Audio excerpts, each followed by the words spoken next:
Great. Well, welcome everyone. Thanks for taking time on your Sunday night to be here. I appreciate you being here, and so I'm going to give you as much information as I possibly can about Ayurveda so that I can make it worth your while and worth your time. One of the ways I really like to start class is ask if any people have specific questions or specific things that they'd like to learn, kind of like your wish list for tonight's class, so I can make sure to cover those things so it's really worth your time. So if you guys have anything specific, go ahead and tell me now. I'll write it down, make sure that I cover it. If not, I'm just going to go through kind of the standard fare. You probably don't know enough about Ayurveda to know what questions to ask. That's often the case. I'll just start briefly talking about the chants. I mean, most everybody's been exposed to these. So the first chant that I do is to Ganesha. And you always chant to Ganesha when you're beginning something, because he is the beginner or the remover of all obstacles. And then after that, I chanted to Saraswati. She's over there as well. Both Ganesha and Saraswati are over there. And she is the goddess of music and of learning, and so her influence helps everybody to learn what it is that they need to learn. And then the next one is kind of a more generic chant just to the guru within each of us, our own guiding light. And then the one after that is for the teacher. It's called the teacher-student prayer. And so that in this interaction between each other as we learn from one another, we are able to move through the challenges easily that may arise in that interaction. And then the last one is a chant of the Ganges, and just asking for her grace and influence as we go through this. So I'll go ahead and start talking about Ayurveda. The word itself can be broken down into two words, Ayus and Veda. And Veda means science, and so anytime you see, there's the Vedas, there's a lot of different things that come from Veda. There's the Rig Veda and the Ayurveda and the Yajurveda. There's four main Vedas, and then Ayurveda is considered like a Upaveda. It's considered, supporting. So those four main Vedas, the first one, the Rig Veda, is a book of mantras that was written down about 5,000 years ago. I guess it was about 3000 BC.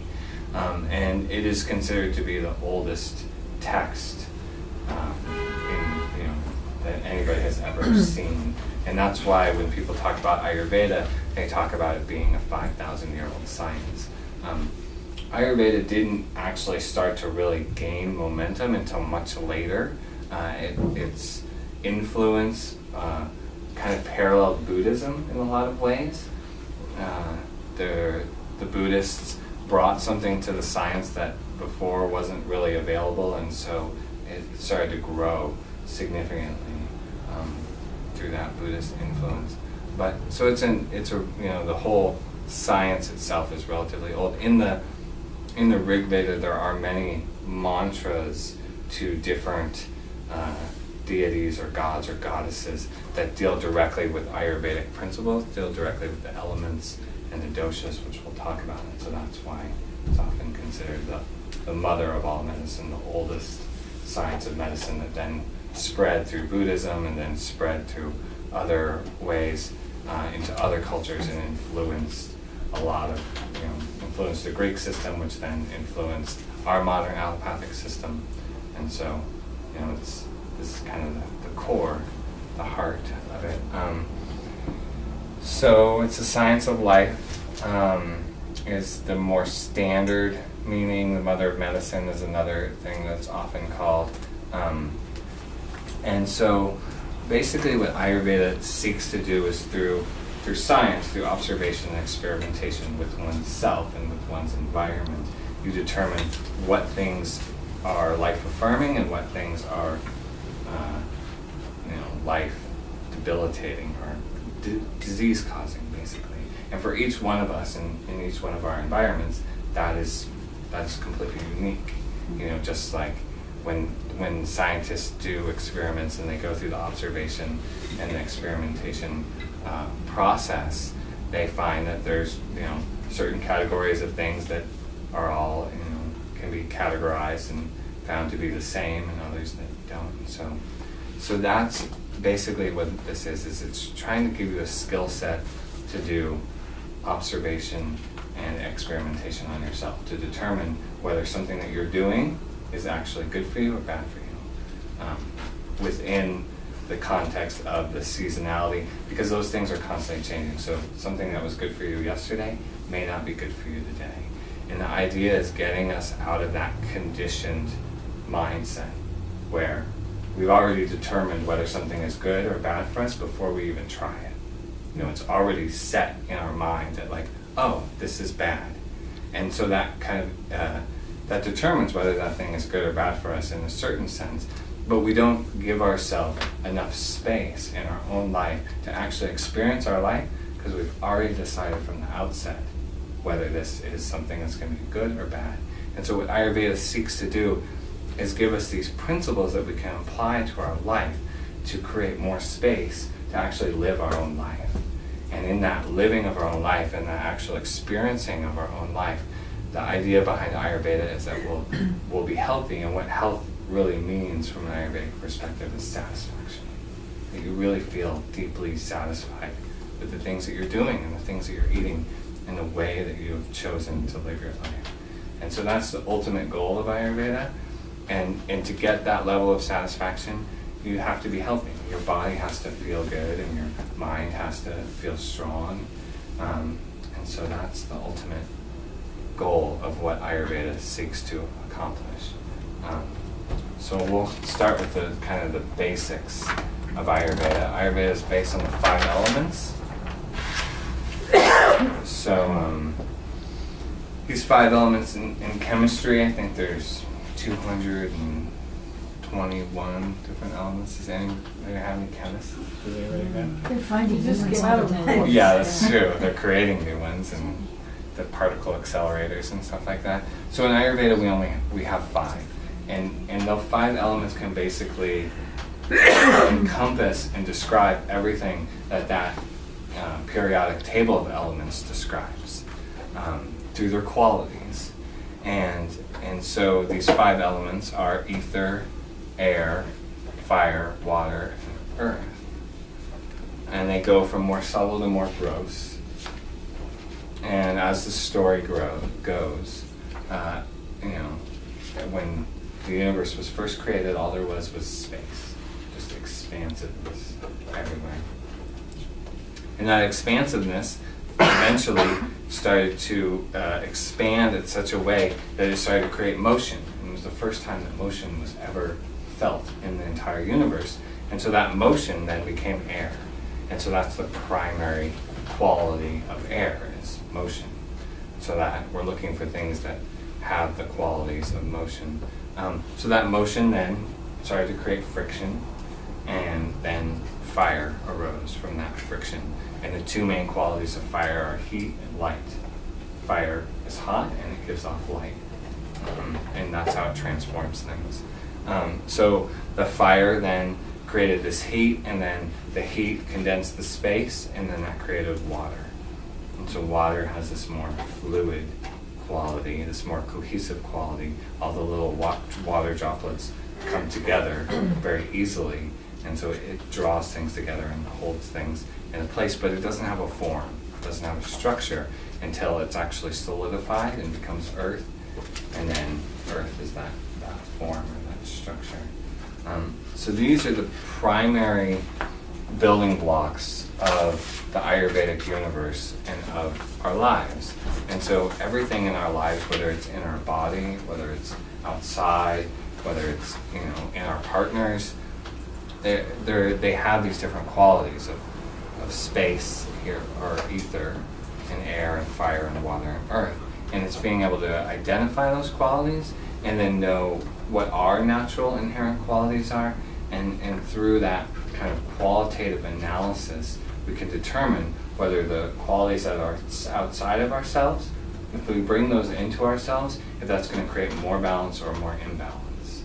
And so that's the general idea, and that's, if you don't normally think like this, it tends to take a little bit of time to get into that frame of mind where you stop looking at things as black and white or good and bad, and you start looking at them in terms of hot and cold.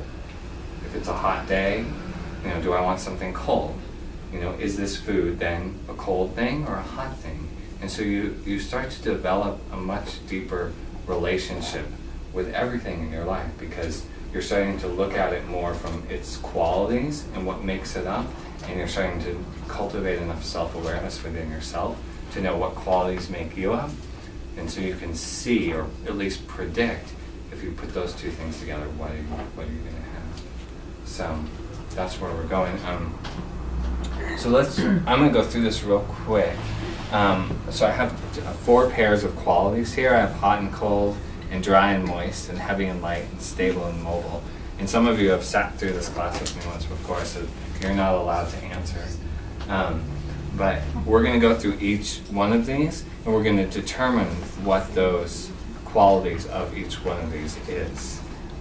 So we'll start with space, or ether, or connectedness. So is ether hot or cold? Cold. It is cold. Good job. Is it dry or moist? Dry. It is dry. Ether kind of is beyond all categorization, so it's a difficult one to do. But yeah, if you had to choose one, it would be dry. Is it heavy or light? Light. It is light, and that is the dominant quality of ether. It is the lightest thing. I mean, it's pure expansive space. Oftentimes, the Sanskrit word akasha for ether is also the same word for the sky, for the deep blue sky. And so it's like a screen, and things move across it, but it itself never changes. It's very constant. And so is it stable or mobile? Mobile. What you're saying it never changes, so it would be it's quite stable. And again, it's outside of this categorization, but yeah, I consider it to be stable. And sometimes I consider it to be unstable, but it's definitely not mobile. So that's a difficult one to start with, but at least it gives you a sense of what we're trying to do. So let's look at air. And again, this is an imprecise because of the translation. So all these words were initially in Sanskrit. And when you look at the Sanskrit word vayu, which means air or motion, it means a lot of things, in your mind. And to us, when we think of air, we usually think of like the air and the wind and stuff like that. We don't necessarily associate it directly with motion, but that's really what it is. So is air hot or cold? Either one. No. Cold. It's cold. Yeah.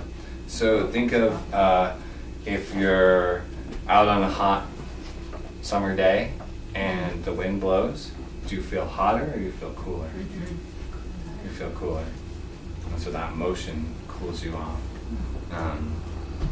And so is it dry or moist? Dry.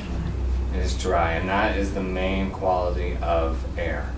It dries things out. If you have dry skin, you probably have too much air. It just tends to dry things out from that too much motion. If you're sitting in front of a fan for a long period of time, it's just going to dry you out. If you talk for a long time, it could dry you out. So then heavy and light, is it heavy or light? Light. It's light, yeah, because it's very subtle. And is it stable or mobile? Mobile. It's very mobile. That's another one of those defining qualities of air, that mobility. So then we'll look at fire. And so fire basically means anything with heat or that gives off light. So it's transformative. It transforms one thing into another thing through that heat and light. So is it hot or cold? Hot. Hot. That one's obvious. Is it dry or moist? Dry. It's dry. Is it heavy or light? Light. It's light. Up until this point, all of these are light. And because they're light or subtle is another one of these qualities that we use for all of these. You will rarely see these by themselves. You'll either see how they affect something else. So